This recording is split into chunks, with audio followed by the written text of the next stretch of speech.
Ozzie Newsome, his final first-round selection. Hello.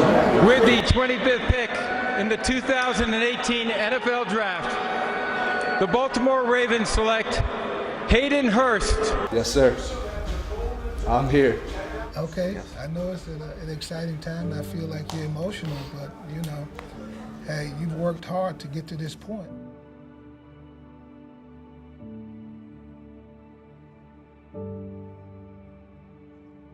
Baseball was always everything to me. You know, I was All-American, played it year-round, and you know, I was a baseball player. I didn't really play football a ton in high school. Played only 1 year, but you know, baseball pretty much meant everything to me.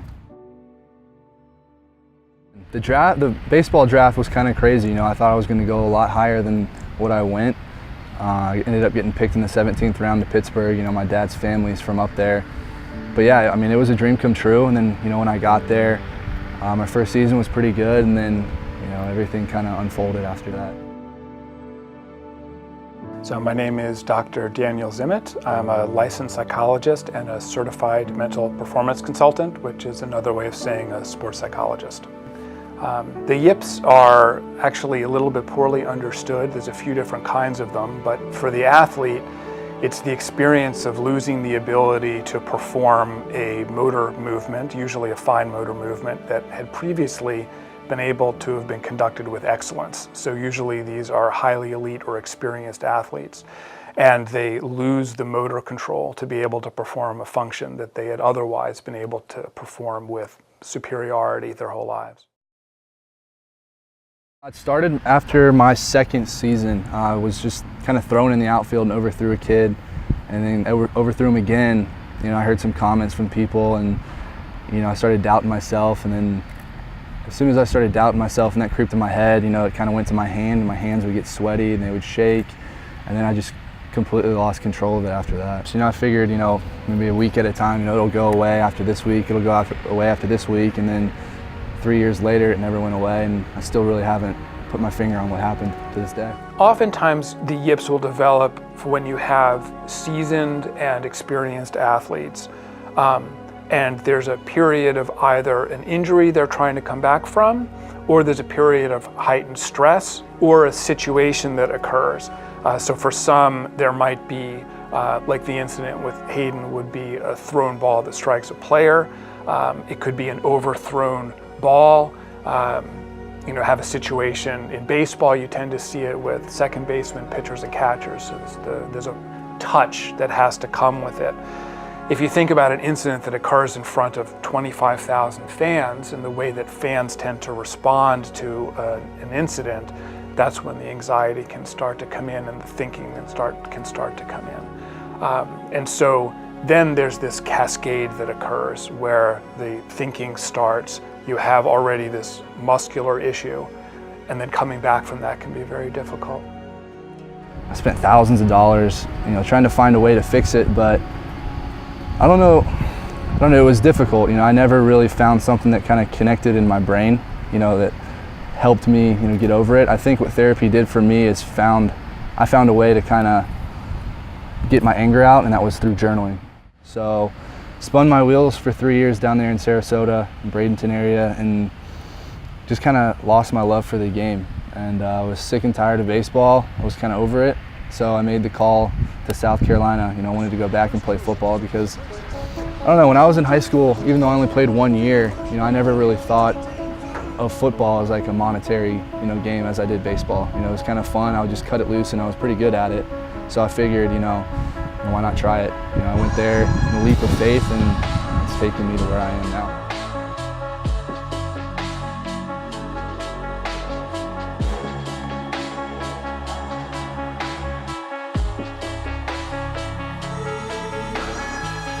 Football's kind of given me a second chance at life. You know, I felt like I had baseball taken away from me, and I still, you know, don't really know why, but you know, I feel like that fueled me, you know, in my football career.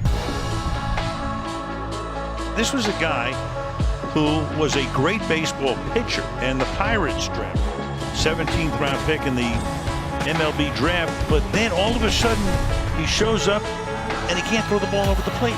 and we've heard of it before, the yips, right? Whether you're a putter or throwing a baseball or whatever. Here's a guy that threw 97 miles an hour. So he got all kinds of attention, got the yips, went to all the shrinks, did all the stuff, never could get over it, comes back and decides, well, let me try football. Family's always been my support system. You know, whenever baseball started going awry, you know, I could always call home and they were there. You know, they've always been there for me to lean on them. You know, and they were supportive when I stepped foot on campus at South Carolina up until, you know, spending time with me in Baltimore. You know, they're retired now, so, you know, whenever I make a phone call home, they're always, you know, able to drop what they're doing and come see me.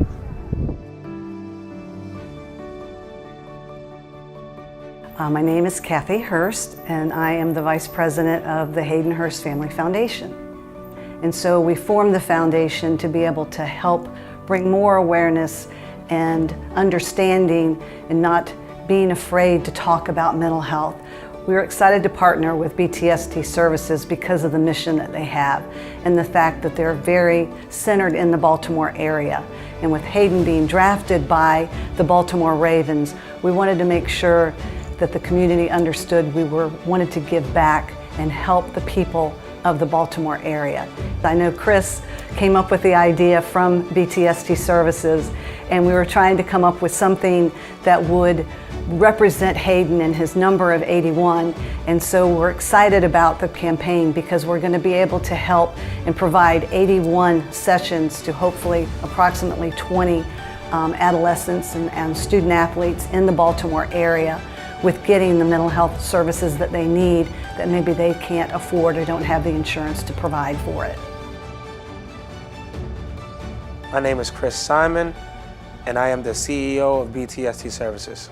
We knew that Hayden's focus was student athletes. We leveraged some of the relationships that we had and connected with people that we've worked with in the community for a while at some of these schools to identify 3 schools that we wanted to partner with. Students from these schools will be able to join us on a press tour when Hayden is going to come to these 3 schools, and myself will be on stage and we'll be discussing Hayden's story, his struggles with mental health, and then just the pressures of being a student athlete and how that can impact your mental health. And then from there, students will be able to enroll in the program to submit applications to be a part of the program, which our clinical team will select the 20 students that we will accept into the program. My name is Jada McCray, LCSWC Executive Director for BTST Services. There are some areas of Baltimore where there is just urban blight, and there's no other way to put it. And so everybody knows, if you've watched the national news, that we have 300 plus murders a year. And I think that sometimes what we forget is that those murders are people. They're not just statistics. So those are cousins and brothers and sisters and mothers and fathers and lately little children as well. At BTST, we're so excited about Hayden providing the 81 sessions for the youth in Baltimore City because it's giving them a chance. It's giving them an opportunity to have access to treatment that they wouldn't have otherwise had. And so what he's doing is he's gifting a fresh start to these people. He's gifting a fresh start to these students. And the best way that you can, when you've experienced something as traumatic as what Hayden experienced and a loss of a future and having to recreate a future, to then share that with other people who may have also felt as if they lost their futures. That is the biggest blessing that you can do for someone. What Hayden experienced, I think, in going through the Yips was an awareness of how hard it is to necessarily find the help you need, the ways that people sometimes think about those who need mental help. There's that old joke, if you need to see a shrink, you should get your head examined. And that sentiment, unfortunately, still remains prevalent. And so what Hayden's done is he's really brought increased awareness to the fact that you really can get help. There should be no shame involved in it. Almost everybody goes through periods of struggle in their life. And if you're smart, you're going to end up going to people who are expert in being able to work through those issues. We're encouraging others to get involved in the foundation, and our website is the Hayden Hurst Family Foundation. So you can go out to that website, and there's all kinds of wonderful information about Hayden's story and his background, but also talks about what we're trying to accomplish. And you can donate to the website. On the website, you can also email us, and we'll be glad to contact you and provide you any information we can.